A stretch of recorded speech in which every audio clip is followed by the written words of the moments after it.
Kita lanjutkan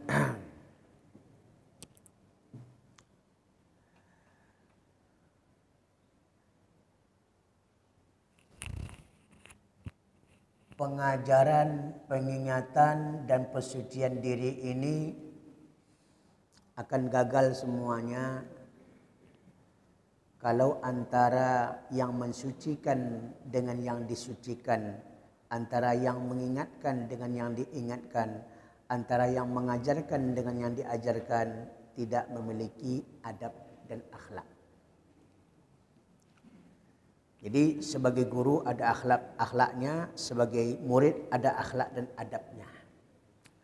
Kita sudah bahas kemarin 5 adab seorang murid di dalam belajar. Bukan maksudnya adab kepada guru, bukan begitu maksudnya saja. Tata krama dia dalam belajar itu apa? Termasuklah adab dia kepada guru, adab dia kepada diri sendiri seperti apa. Jangan terpikir nanti adab guru dan murid, bagaimana adab guru ke murid, bagaimana adab murid ke guru. Bukan itu saja. Ya. Adab seorang murid itu baik kepada gurunya ataupun kepada diri sendiri ataupun kepada Allah waktu dia belajar. Nah. Yang pertama kemarin murid mensucikan diri. Yaitu mengikhlaskan niat. Nih perlu niat. Nawaitunya. Jangan sampai nuntut ilmu karena sesuatu. Maka saya selalu pengajian ibu-ibu yang banyak minta pengajian itu. Tapi pengajian ibu-ibu itu ada julo-julo dalamnya.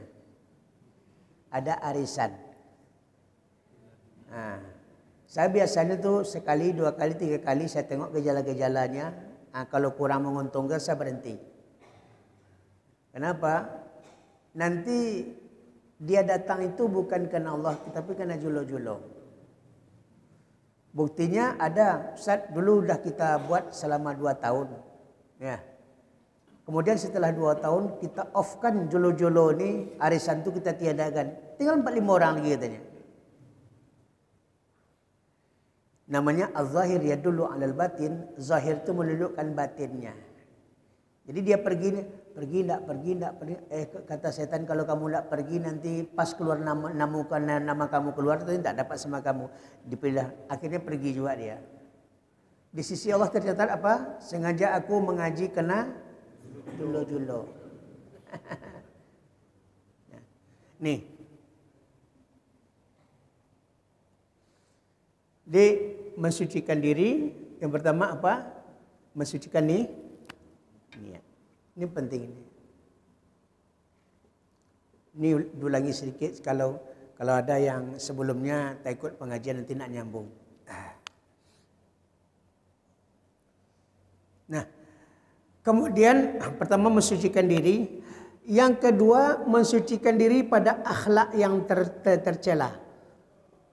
Akhlak razilah. Razilah. Apa maksudnya?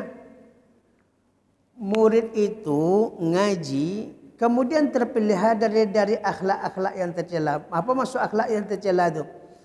Ada kadang-kadang orang ini ketika ngaji dia tutup auratnya. Ketika ngaji dia pakai jilbab dia. Sampai di pasar buka jilbabnya.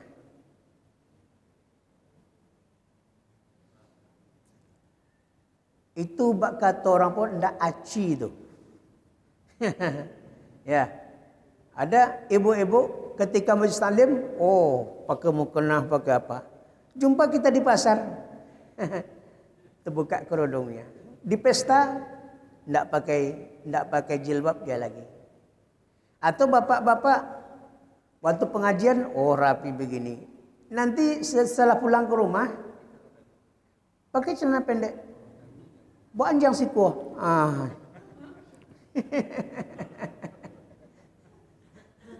Kayak orang barat ya lagi. Artinya apa? Dia nuntut ilmu, tahu dia bahwasanya membuka aurat itu haram, itu dilakukannya ilmu tak mau masuk. Penting. Yang kedua, alla yatakabbarul muallim. Muta'alim. Nih. Muta'alim. Seorang murid itu tidak boleh sombong. Sombong terhadap gurunya. Kalau apa yang diajar guru itu udah tahu, saya dari dulu saya tahu lagi. Itu ulang sama guru itu. Itu sombong namanya. Padahal kalau dia tanya betul, tidak dapat sama dia. Ya. Kalau yang dipelajari sama guru itu dapat sama dia, jadilah. Ini tidak, karena kecongkakan, karena kesombongan dia merasa pintar, dia merasa apa? Ini. La berkah ilmunya. Ketiga adalah apa? An yuqallila bi istighalid dunya. Ketiga, jangan terlalu banyak dia sibuk terhadap dunianya. Jadwal ni. Tidak ada waktu untuk ngaji lagi. Ngaji sekali-sekali. Itu adab seorang murid, takkan dapat dia ilmu. Kenapa? Badannya sama guru, pikirannya malang-lang buana. Sama dengan salat, Allahu Akbar. Tapi dia ke Jakarta, ke Medan, Pekanbaru, belok ke ini, Assalamualaikum warahmatullahi wabarakatuh. Tak akan dapat apa-apa. Sedangkan nilai salat itu berada pada khusyuknya. Qad aflahal mu'minun alladzina hum fi salatihim khashi'un. Beruntunglah orang yang salat, ya. Beruntunglah orang yang beriman. Orang beriman yang beruntung adalah salatnya khusyuk. Di mana dia berada, kondisi dia, waktu itulah dia berada. Ya, waktu salat dia sadar bahwa dia sedang salat. Ini yang ketiga. Yang keempat adalah ikhtirazal al-khaid. Ya. Di sini dikatakan yang keberapa itu? Tiga, yang keempat. Yang keempat.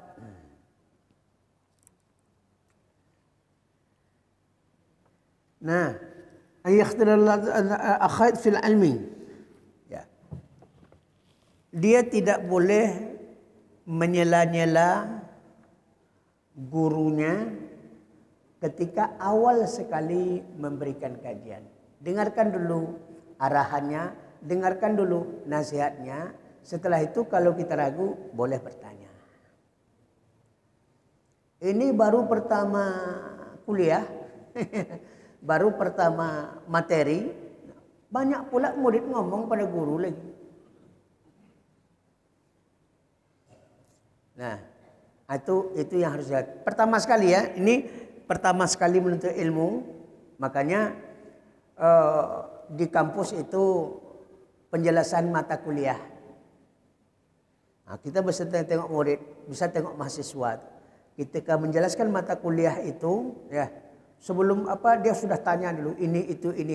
Itu berarti dia melanggar kode etik ilmu pengetahuan. Padahal itu apa?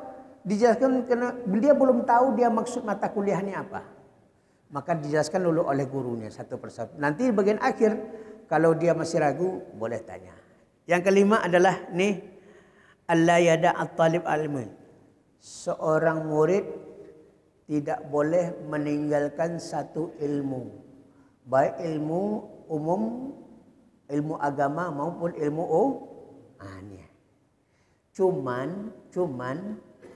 hidup kekatakan terbatas ini. Tidak boleh meninggalkan, menyepelekan satu ilmu pun. Baik ilmu akhirat maupun ilmu dunia. Cuman dia ambil prioritas ilmunya. Jenjang tingkatan ilmu itu yang mana dulu? Alhamdulillah aham. Dulu kan yang lebih penting daripada yang penting. Ini yang semalam belum kita jelaskan sekali. Allah yada talib. Talib seorang murid tidak boleh meninggalkan satu ilmu pun. Kenapa? Karena ilmu satu dengan ilmu lain itu saling berkaitan dan saling berhubungan. Cuman seorang murid harus tahu mana ilmu yang prioritas, mana ilmu yang pokok, mana yang ilmu penunjang. Nah, kita tengok mana ilmu yang pokok di sini jenjang prioritasnya. Yang pertama adalah ilmu tentang al-Islam. 5 rukun Islam. Tentu ilmu tentang apa pertama kali? Syahadat. Fa'lam annahu la ilaha illallah. Berilmulah kamu. Pengetahuan yang pertama adalah tentang la ilaha illallah. Ini syahadat. Jenjang prioritas ini. Yang kedua tentang salat. Ya. Tentang puasa. Tentang zakat. Tentang haji. Ini ilmu yang prioritas. Kenapa? Ilmu ini hukumnya wajib bagi setiap muslim dan muslimah. Kalau tidak tahu dia tentang salat, puasa, zakat, haji, maka dia berdosa. Nah, ini namanya ibadah kewajiban mahdhah. Ibadah mahdhah, ibadah yang ditentukan waktunya, ditentukan rukun, syarat dan wajibnya, ditentukan tempatnya, ya, ditentukan tata cara pelaksanaannya. Itu ibadah apa namanya? Ibadah mahdhah. Ada lagi ibadah yang diwajibkan Allah Subhanahu wa taala tapi tidak ditentukan tata caranya. Tidak ditentukan waktunya. Tidak ditentukan rukun, wajib dan syaratnya. Mana contohnya? Seperti wabil walidaini ihsana. Berbuat baik kepada orang tua hukumnya apa? Wajib. Berbuat kepada jiran dan tetangga hukumnya wajib. Tapi tidak ditentukan waktunya, tidak ditentukan tata caranya. Asal tetangga senang. Asalkan tetangga tidak tersakiti oleh kelakuan kita. Atau ibu bapa, asalkan ibu bapa kita tidak tersakiti oleh kelakuan kita. Bagaimanapun cara menyenangkan dia, lakukan. Itu namanya ibadah ghairu mahdhah, hukumnya yang wajib. Nah, seperti ghairu mahdhah. Seperti birrul walidain. Berbuat baik kepada dua orang tua. Berbuat baik kepada jiran tetangga. Berlaku adil terhadap pejabat, terhadap pemerintah. Itu wajib. Karena mereka adalah ulul amri. Ati Allah wa ati Rasul wa ulil amri minkum. Taati Allah, taati Rasul, taati pemimpin-pemimpin kamu. Cuman ini berbeda pendapat ulama mengatakan yang dimaksud ulil amri itu ada mengatakan ulama-ulamanya. Kenapa? Karena yang menetapkan agama tentang agama adalah ulama. Ada mengatakan ulil amri itu pemerintah. Kalau ulil amri itu pemerintah, kalau pemerintah menjalankan agama, ya, mendukung agama. Kalau pemerintahnya tidak dukung agama, apa ulil amri namanya? Tidak. Jadi bisa jadi diartikan pemerintah, tapi pemerintah yang mendukung pelaksanaan agama semuanya. Ya, tidak ada yang bertentangan dengan agama yang dia lakukan. Nah, ini kita perhatikan madhah. Ya. Yang kedua ilmu yang wajib, ilmu tentang 6 rukun al-iman. Ini prioritas. Iman kepada Allah wajib kita ketahui. Iman kepada malaikat, iman kepada kitab, iman kepada rasul, iman kepada qada dan qadar, iman kepada akhirat wajib ain. Nih. Iman kepada Allah, malaikat, kitab, rasul,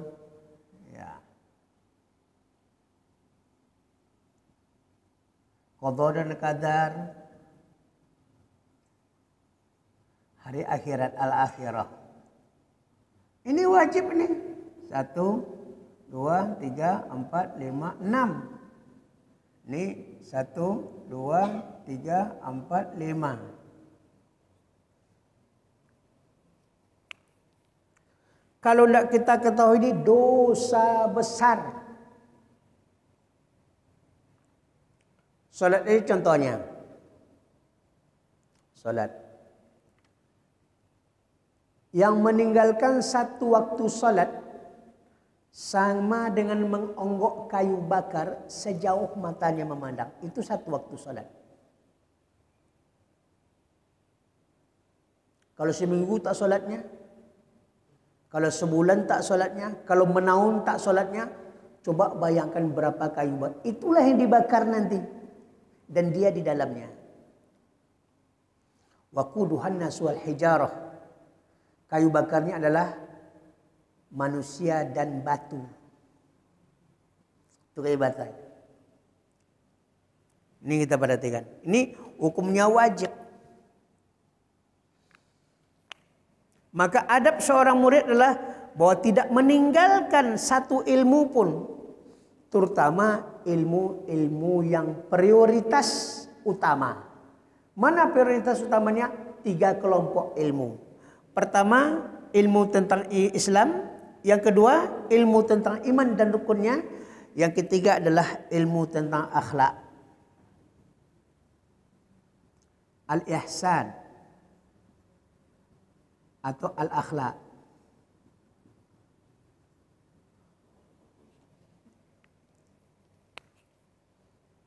Nah, ini wajib ketiga. Itu Jibril yang langsung mengantarkan kepada Nabi SAW dalam bentuk manusia. Yang 3 macam ini tidak melalui wahyunya Allah kepada Jibril. Jibril menggapai Muhammad secara, tapi langsung Jibril bertelekan kepada paha Nabi SAW, dan Jibril itu berubah bentuk dalam bentuk manusia. Bas bertelekan di paha Nabi, ya Muhammad, akhbirni anil Islam. Hai Muhammad, ceritakan kepadaku tentang Islam. Nabi jawab, rukun Islam. Sadaqta ya Muhammad, engkau benar hai Muhammad. Hai Muhammad, ceritakan aku tentang iman. Nabi jawab dengan rukun iman yang 6. Sadaqta ya Muhammad, benar engkau ya Muhammad. Kemudian Jibril lagi bertanya, akhbirni anil ihsan. Tolong kamu ceritakan kepadaku seperti apa ihsan akhlak itu. Anta'budullah ka'annaka tarah fa illam takun tarah fa innahu yaraka. Sembahlah Allah seolah-olah kamu melihat Allah. Jika kamu tidak melihat Allah, Allah pasti melihat kamu. Ini adab, artinya akhlak. Maka wajib ini, prioritas ini.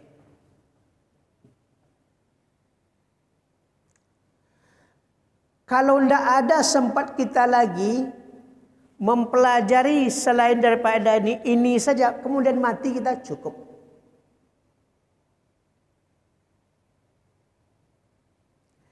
Ini ilmu matematika dah tuntas, ilmu biologi sudah selesai, ya, ilmu astronomi, ya, ilmu filologi, banyak ilmu psikologi. Pokoknya yang pakai gigi itu sudah selesai, teknologi kan. Ilmu tentang yang 3 ini tidak selesai, utang. Maka kita sebagai orang tua, ini yang kita prioritas. Sebelum anak itu akil balik, sebelum anak itu berumur 17 tahun, ini ilmu yang 3 ini wajib tuntas, kena hutang sama orang tuanya. Kenapa? Ini perintah semuanya. Washhad bi annal muslimun. Saksikanlah, ya. Saksikanlah bahwa Anda itu orang Islam. Bersyahadat itu. Perintah. Aqimus shalah wa atuz zakah. Perintah semuanya. Al-amru lil wujub, al-aslu lil amri lil wujub. Asal-asal perintah itu wajib. Kalau tidak dilaksanakan hutang kita. Nih. Maka saya katakan kalau bapak-bapak dan ibu-ibu sudah tamat kelas 7 pesantren, enggak usah ngaji lagi, enggak apa-apa. Karena dia udah belajar ini. Kalau enggak tahu kita ilmu falak, enggak masalah. Ya. Kalau enggak tahu kita ilmu falak. Kalau tidak tahu kita cara melaksanakan ibadah solat, tengoklah ibadah sunat. Tidak masalah. Yang penting kewajiban-kewajiban ini lunas dulu. Yang sunat itu untuk nempel-nempel, mana yang kurang, tambah, mana yang kurang, tambah. Itu diambil daripada yang sunnah-sunnah. Sebab di akhirat Allah mengatakan kepada malaikat, malaikat coba cek amalannya. Cukup tidak untuk tiketnya ke surga? Ya Allah, masih kurang ya Allah. Tengok solat rawatibnya. Tengok solat-solat sunat lain. Tidak ada ya Rasulullah. Yang wajib ada banyak tinggal katanya. Tengok salawat kepada Nabi. Ya. Ditengok tu, tambahkan.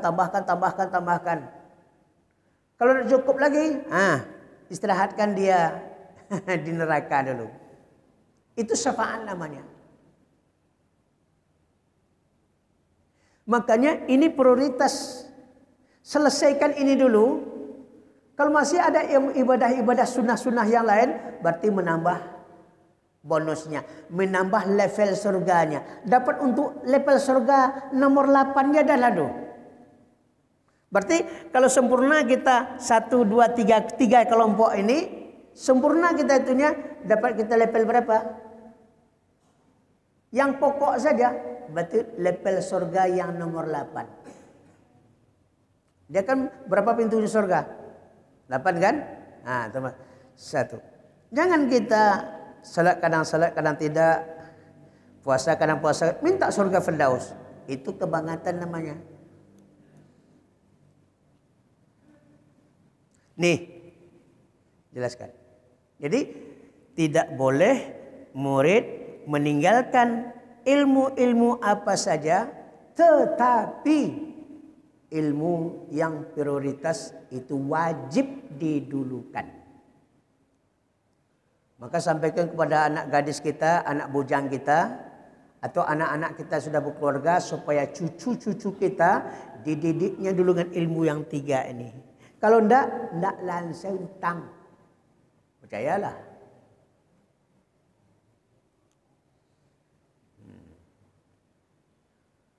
Kita kadang-kadang hebat sekarang. Saya di FKUB, ya Forum Kerukunan Umat Beragama, 21 orang kami, yang Muslim 19, selebihnya yang Muslim 16, selebih itu perwakilan daripada agama lain. Cerita pertama dari Nasrani cerita betapa banyaknya orang Islam yang anaknya sekolah di Santa Maria.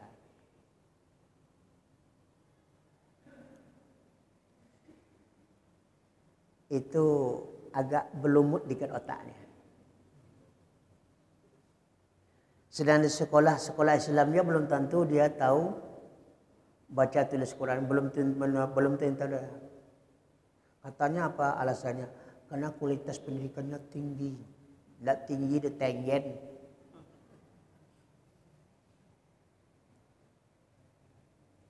Sedang anak masuk ke pesantren tidak sholat dia setelah itu. Apalagi setiap hari lagunya apa? Haleluya.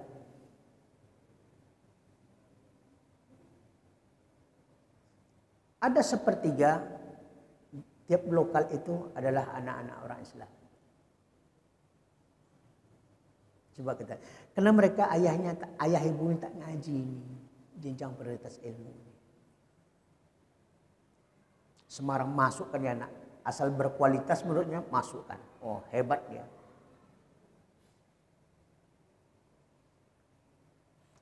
Kita yang sudah ngaji tidak boleh lagi. Ya. Kalau ada yang sudah situ, tarik anak dari situ. Sedangkan di tempat bersih diadakan kotor juga dia. Apalagi di lumpur itu sendiri. Kadang-kadang kita ni lebih hebat belut daripada kita, Pak. Belut Bapak tahu kan? Tinggal di mana? Ketika keluar bersih. Awak ditinggal tempat bersih, keluarnya kotor. Ancak lu tak balik pada tak manusia. Maka ini, ingat ini. Saya ingatkan aja. Misalnya begini, tidak ada alternatif lain. Oh ada. SDIT anaknya. Setelah itu kalau tidak mau masuk pesantren, tidak usahlah. Nah, masukkan sanawiyah, aliyah, kuliahnya nanti mau kedokteran, mau jadi insinyur dia, mau jadi teknokrat dia, mau jadi birokrat dia. Silahkan setelah itu. Tapi kewajiban SD, SLTP, SLTK, SLTA, ini kan sampai balik dia nih, umur 17 tahun kan, udah selesai yang 3 macam ini. Kalau tidak orang tuanya, diborgol nanti.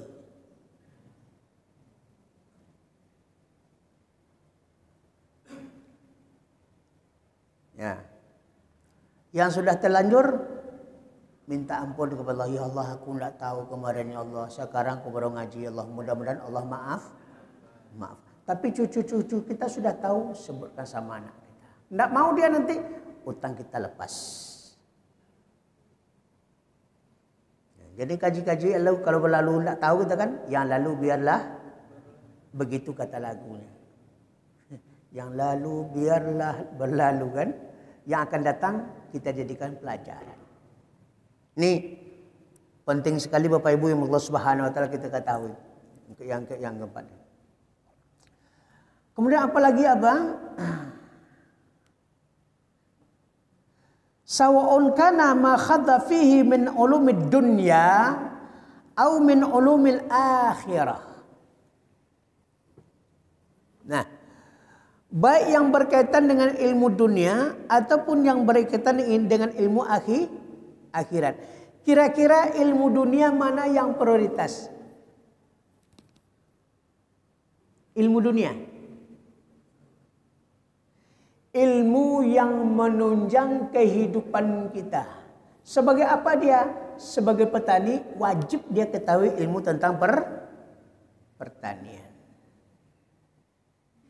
Meskipun sekarang mensong-mensong Pak. Nah, anak tamat insinyur malah nanam kebun sawit. Itu kan salah jurusan namanya. Harusnya di mana dia? Di paper tapet. Di pertanian. Banyak seperti itu kan? Tapi tidak ada masalahnya. Kadang-kadang di situ. Kadang-kadang jurusan itu pertama dia mikir jurusan itu, ternyata setelah tamat jurusan itu dia lebih cenderung kepada yang lain. Jadi ada prioritasnya. Apa osa-osa orang tuanya? Orang tuanya dagang. Bagaimana anak ini bisa dagang nanti? Maka anak juga wajib mempelajari ilmu tentang perdagangan itu. Istilah jenjang prioritasnya mana? Nah, jenjang prioritas untuk ilmu dunia, kita tengoklah hobinya anak. Nah, kalau dari kecil main pistolan-pistolan, kemana perginya? Oh, polisi ini. Arahkan dia betul jadi polisi. Tapi polisi yang benar. Ya, jangan jadi polisi yang tak benar kan? Jadi apa? Jadi hakim. Oh, nampaknya nih buat martel terus nih. Ya. Jadikan dia diberitahu dia informasi keilmuan tentang hakim itu, nanti dia jadi hakim nanti. Biar tukang tokok palu dia. Cuman jadi hakim yang benar kan? Jadi pedagang yang bertakwa, jadi hakim yang bertakwa, jadi polisi yang bertakwa, dari birokrat yang bertakwa, arahkan. Kalau kita mengarahkan anak tidak sesuai dengan keinginannya, ini nanti berhasil juga dia, tapi keberhasilannya lambat-lambat. Tapi kenapa? Anak itu punya apa namanya? Subhanallah, apa namanya dalam kita itu kecenderungan ya. Minat dan bakat. anak itu punya minat dan bakat. Orang tuanya harus tahu. Dari kecil udah nampak tuh minat dan bakat. Serahkan nanti. Tapi agama tidak bisa. Ini dia berbakat di agama, neraka jahanam itu tempatnya tuh. Jadi agama ini tidak bisa kita katakan anak saya tidak berbakat di tentang Islam, tentang iman. Kafir ya tuh. Ini tidak boleh kita katakan sebagai seorang Muslim wajib. Saya tidak hobi saya sholat itu. Tidak bisa tuh Pak. Kalau tidak hobi ilmu matematika, boleh. Saya tidak hobi saya pertanian. Tapi satu sholat puasa ini kurang hobi nampaknya. Itu neraka jahanam tempatnya tuh. Maka ini tidak ada hobi tidak hobinya, wajib. Kalau tidak hobi dipaksakan supaya hobi.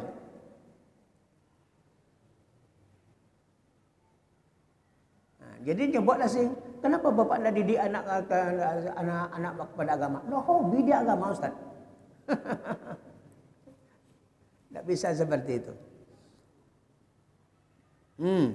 Fa inna dzalika yudahisul aqlu wa yuhayyizu zihnuhu. Nah, kalau seandainya di sini dikatakan kalau seandainya kita ajar anak ilmu-ilmu agama, ilmu-ilmu umum, tapi tidak masukkan ilmu agama, maka apa? Maka akalnya akan kusut nanti.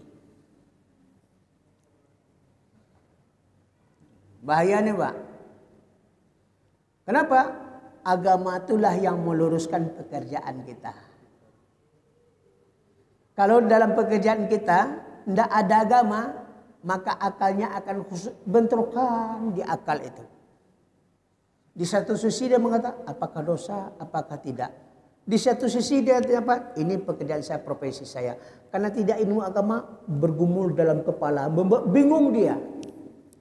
Tapi kalau kita sudah berilmu agama, al halal bayin wal haram bayin. Yang halal itu jelas, yang haram itu jelas. Jadi bisa dia memilih. Kenapa? Ilmu umum ada, ilmu agamanya ada. Yang ilmu umum ini boleh enggak, ditimbanglah dengan ilmu agama. Bisnis boleh, tapi di sini kan banyak ribanya. Di sini banyak nipunya. Agama saya tidak boleh begitu. Dia bisa milih. Tapi kalau tidak memiliki basic keagamaan, ilmu agama, ini akan membuat dia bingung. Betapa banyak yang saya temukan manusia-manusia seperti itu. Bahkan saking bingungnya apa? Sekali 2 hari nelpon saya. Ya, mohon maaf Ustaz, saya banyak nelpon Ustaz. Karena saya tidak puas dalam pengajian itu, banyak sekali mau saya bertanya. Kadang-kadang malu saya bertanya di depan jemaah karena kebodohan saya katanya. Bertanya ada begini, bertanya bagaimana kalau hubungannya. Seharusnya tuh dia udah tuntas dulu pertanyaannya sepele-sepele aja. Tapi karena dia tidak tahu, bingung dia. Jadi ilmu umum yang dipelajari tanpa basic agama akan membuat dia bingung. Kecuali dia kafir betul. Jelas itu. Tapi kalau dia Muslim, pastilah ada kajian-kajian sedikit banyaknya pasti ada. Tapi tidak cukup untuk bisa dia paham, maka dia bingung. Nah, membuat bingung otaknya. Wa yaftara ra'yuhu, dan semua yang difikirkan ragu terus. Boleh apa tidak ya? Boleh apa tidak ya? Boleh apa tidak ya? Padahal salah satu kesuksesan orang pertama apa? Jangan malas. Yang kedua, jangan ragu. Yang ketiga, jangan bosan. Kalau ada ketiga ini gagal orang. Ini salah satunya ragu tentang apa yang dia lakukan. Nabi SAW mengatakan apa? Da' ma yaribuka ila ma la yaribuk. Tinggalkan sesuatu yang meragukan kamu kepada sesuatu yang tidak meragukan. Supaya tak ragu apa caranya? Tuntut ilmunya. Nah, ini kalau sudah habis ilmu kita ini kita perhatikan di sini. Nah, bal yang bagi atkina awalan tariqul hamidah. Ya. Kemudian yang pertama, dia harus mengetahui jalan ilmu ini. Ini ilmu terpuji namanya nih. Ilmu Islam, ilmu tentang iman, atau ilmu tentang akidah, ibadah, dan akhlak. Nah. Kalau masih ada waktunya tersisa, umurnya masih panjang, lah bolehlah ilmu selain ini dia tuntut. Itu jenjang prioritas namanya. Nah. Bapak Ibu hadirin yang milik Allah Subhanahu wa taala, itu yang keempat. Yang kelima ya. Kenapa? Fa innan nas a'da'u ma jahilu. Nah. Summa ba'da dzalika yazgha ilal madzhab ala. Ya, sudah dia ketahui ini, baru dia ketahui mazhab. Apa maksudnya? Apakah takbiratul ihram kita sama? Sama. Bacaan Fatihahnya sama? Sama. Rukuk sujudnya sama? Sama. Sampai kepada salamnya sama? Itu dulu prioritas ikuti. Jadi dalam ilmu yang wajib ini kan ilmu yang tiga nih. Satu, Islam, iman, ihsan. Tapi Islam, iman, ihsan itu adalah yang wajib, yang disepakati oleh semua ulama. Jangan masuk mazhab dulu. Ini sholatnya belum lurus, masalah kunut dibahas. Akhirnya tidak sholat sama sekali. Jangan belajar mazhab-mazhab dulu. Maka di perguruan tinggi mazhab itu dipelajari waktu di perguruan tinggi. Ya, SD, SLTA, SLTP itu tidak dipelajari mazhab-mazhab. Kenapa bingung kita? Mazhab itu kan punya pendapat. Kalau dia sudah tahu dia jalan, contoh begini. Bapak Ibu baru kenal dengan Pekanbaru. Barunya cuma satu tahu jalan protokol Sudirman. Kamu mentang tuh Sudirman. Itu perlu yang diketahui. Jangan enggak sampai di Pekanbaru masuk gang nih. Pas sampai ke jalan Sudirman, ini jalan apa nih katanya. Padahal itu jalan Sudirman. Kenapa? Karena dia tidak hafal jalan protokol ini. Kemudian dia masuk ke gang. Akhirnya apa? Sesat dia di gang itu. Tidak tahu jalan keluar lagi. Orang yang belum tahu dasar-dasar agama ini, masuk dia kepada khilafiyah, kepada mazhab perbedaan pendapat, itu akan membuat lebih bingung lagi. Akhirnya apa? Cemana Islam ini? Banyak sekali perbedaan, banyak kali ikhtilaf-ikhtilafnya. Itu tidak jarang orang yang keluar dari Islam. Malah tamat pesantren, ada yang keluar dari Islam. Masuk Kristen. Kenapa? Banyak sekali perbedaan pendapat ulama ini, berarti Islam itu tidak bersatu. Kenapa? Dia tidak tahu jalan protokolnya dulu. Masuk ke gang, bingung dia. Coba Bapak Ibu yang belum pernah pergi ke Panam, ya jalan Subrantas itu, masuk ke gang langsung, takkan tahu kita kemana keluarnya. Jadi furuk-furuk cabang-cabang itu kita katakan mazhab. 4 mazhab paling tidak itu. Hanafi, Maliki, Syafi'i, Hambali. Tapi 4 mazhab itu sepakat tidak tentang Islam, iman, ihsan? Sepakat semuanya. Solat, puasa, zakat, haji. Tidak ada mengatakan haji itu sunnah. Tidak ada. Ini wajib, mengatakan wajib semuanya. Rukun Islam 5 itu wajib. Rukun iman 5 itu wajib. Dan ihsan itu wajib hukumnya. Itu yang kita ambil terlebih dahulu.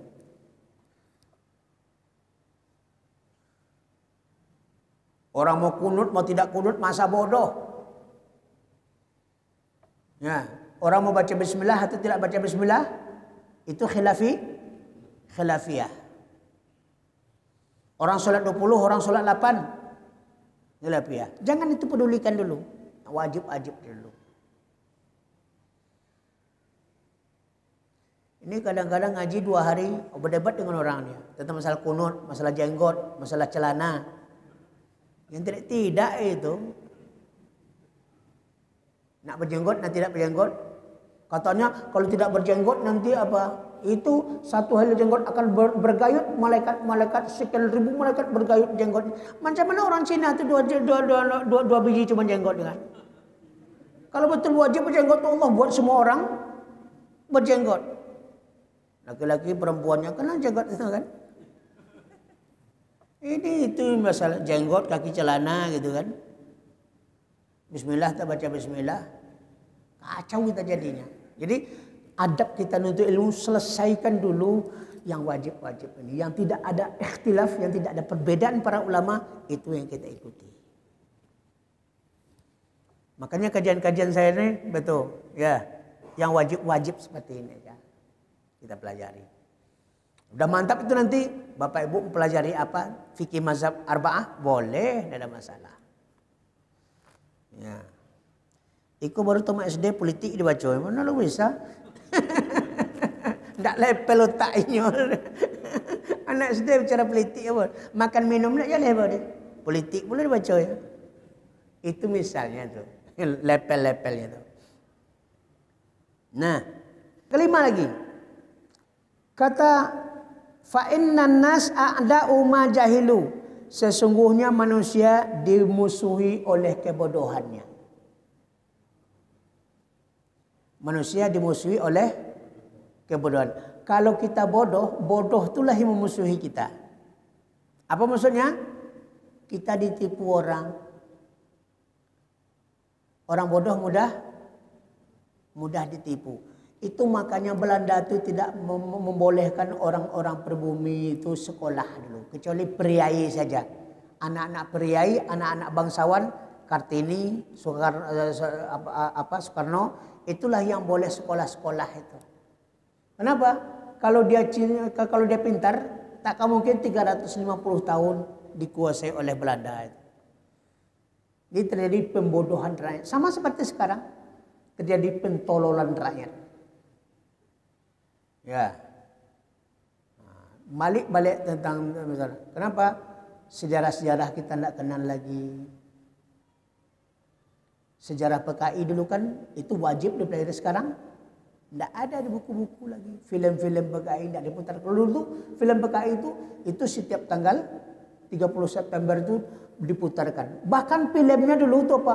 Film bisu. Di kampung-kampung itu tidak film-film. Tidak ada suaranya, Pak. Cuman kita menengok gambarnya saja. Hitam putih filmnya itu diputarkan di kampung, di balai desa itu kan. Saya heran saya kata. Tapi jalan ceritanya kita tahu. Ya, karena dia gerak-geriknya gini. Tapi mulutnya itu kita tebak. Film bisu namanya, Pak. Tahun-tahun 70-an itu saya tengok tuh. Subhanallah, film bisu. Sekarang tidak ada lagi film tentang PKI, film tentang sejarah-sejarah. Dulu pejuang-pejuang dikaji sejarah-sejarahnya. Sekarang tidak ada lagi. Itu artinya pembodohan terhadap sejarah.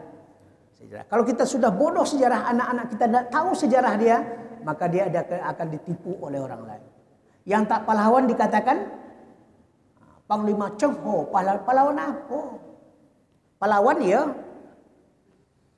Dibuatlah patung-patung Cina itu pahlawan. Ya. Jadi Cina dianggap sebagai anak-anak sebagai pahlawan di Indonesia. Dibuat patung-patung yang besar-besar. Kenapa? Karena masyarakat Indonesia sudah dibodohi oleh sejarahnya sendiri. Sekarang sudah mulai nampaknya digali balik sejarah-sejarah itu, sudah mulai dipublikasi supaya orang tahu. Itulah pentingnya. Jangan besok katakan lagi siapapun pemimpinan sama, tidak sama dah. Gaya mereka begitu. Pak, Bu, jangan pikir siapa pemimpinan, ibu juga seperti itu, bapak juga sebentar akan berubah, Bu. Iya jo, iya katanya. Itu udah kena itu pancingnya itu. Udah dibodoh-bodohi, tidak sama.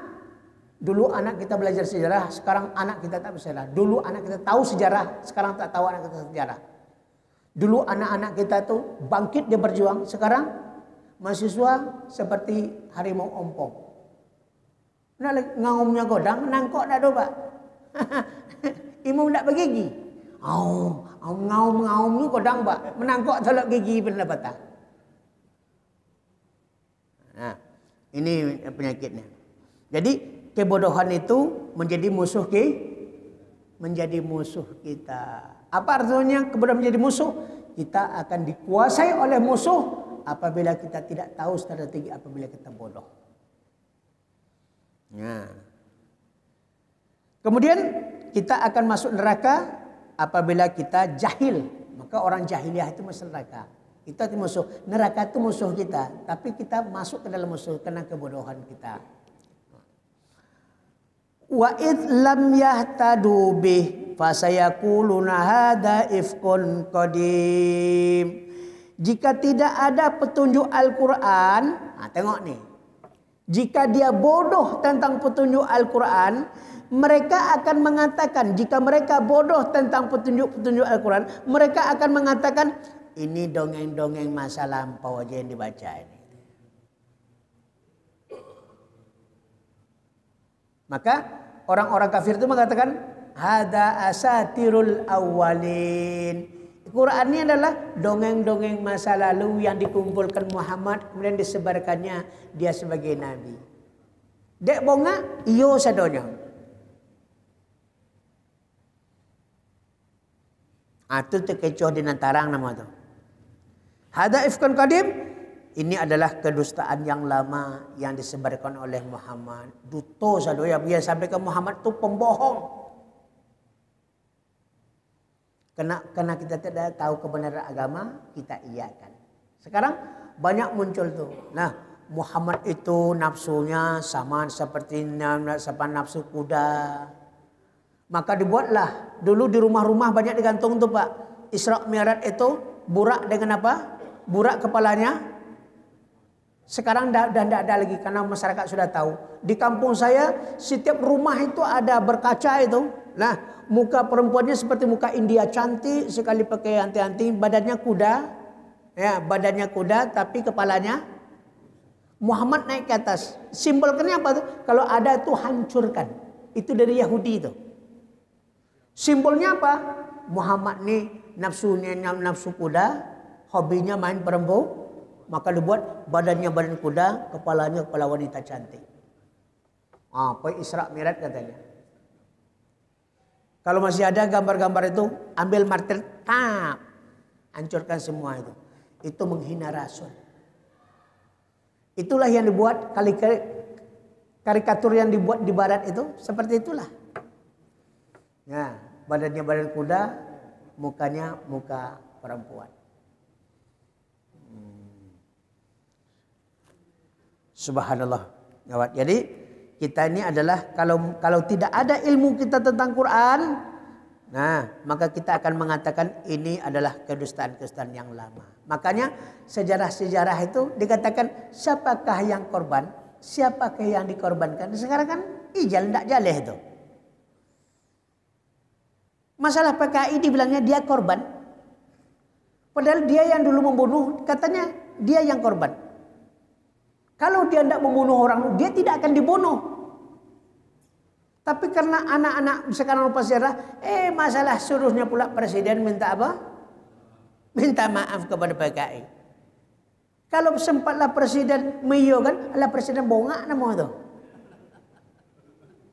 Pasti itu. Kalau orang tahu sejarah, tak akan dia lakukan. Untung-untung sampai sekarang. Tapi kalau nanti sempat dia misalnya ya memaafkan, kami atas nama negara mohon maaf kepada PKI ya karena dia banyak korbannya. PKI itu tak suruh minta maaf, udah berapa korban buatnya? Beribu dibantai di kuburnya. Ini manusia dimusuhi oleh apa? Oleh kebodohannya. Kalau lah bongak ada utah orang Pak. Ya. Bapak Ibu hadirin Allah Subhanahu wa taala. Fal ulum asy-syar'iyyah ala darajatih imasalikatil abdi ilallah. Ilmu-ilmu syariat ini ada tingkatannya. Ya. Tingkatan yang pertama yang memiliki derajat yang tertinggi. Itulah dia Islam, iman dan ihsan. Itu dulu didahulukan. Nah. Ilmu yang menyampaikan kita kepada Allah mana? Ilmu akidah, ilmu ibadah, ilmu karena setiap amalan itu akan naik pahalanya. Itu loh yang wajib-wajib. Au muayyanah ala suluki naw'in min al-i'anah. Atau setelah itu apa? Baru ilmu yang mendukung ilmu ini. Ya. Mana ilmu itu? Ilmu salat sunnah. Itu ni ilmu ibadah sunnah. Ya. Kemudian salat sunnah, puasa sunnah, infak dan sedekah, umroh. Itu ilmu-ilmu kemudian mendukung namanya itu. Ilmu tentang salat rawatib, salat sunnah nawafil. Itu ilmu pendukung baru itu. Jangan belajar sunnah dulu sebelum yang wajib-wajib itu tuntas. Nah, walaha manazilu martabah fil qarib wal ba'id anil maksud. Ya, tingkatannya ada yang lebih utama, yang lebih dekat, ada yang lebih jauh. Ya. Wal qawam bi hafazat syariah, bagaimana memelihara ilmu syariah itu dulu. Ini ilmu syariah ini. Kenapa? Ada syariat, ada tariqah, ada hakikat, dan ada ma'rifat. Tingkatan-tingkatannya itu. Syariah dulu, baru tariqat. Ini orang syariahnya belum, udah masuk tariqat dia. Gila Pak. Betapa banyaknya orang yang gila. Ilmu syariatnya belum lagi tentang solat, puasa, zakat, haji. Ilmu akidahnya belum tunduk lagi. Dia sudah masuk dia kajian tasawuf. Pasti gila Pak. Udah banyak contohnya Pak. Sedang solat joget-joget sendiri. Sedang solat juga joget sendiri Pak. Kenapa? Ini ilmu akhlak ini. Ilmu tasawuf ini di bawah. Kalau Islam dan imannya, akidah dan ibadahnya belum jelas, itu nanti akan membuat dia bingung. Ujung-ujung kebingungan itu stres. Masuk itu kita. Udah? Allah subhanakallah wa bihamdika asyhadu an la ilaha illa anta astaghfiruka wa atubu ilaik. Mohon maaf atas segala khilafan. Billahi taufiq wal hidayah. Wassalamualaikum warahmatullahi wabarakatuh.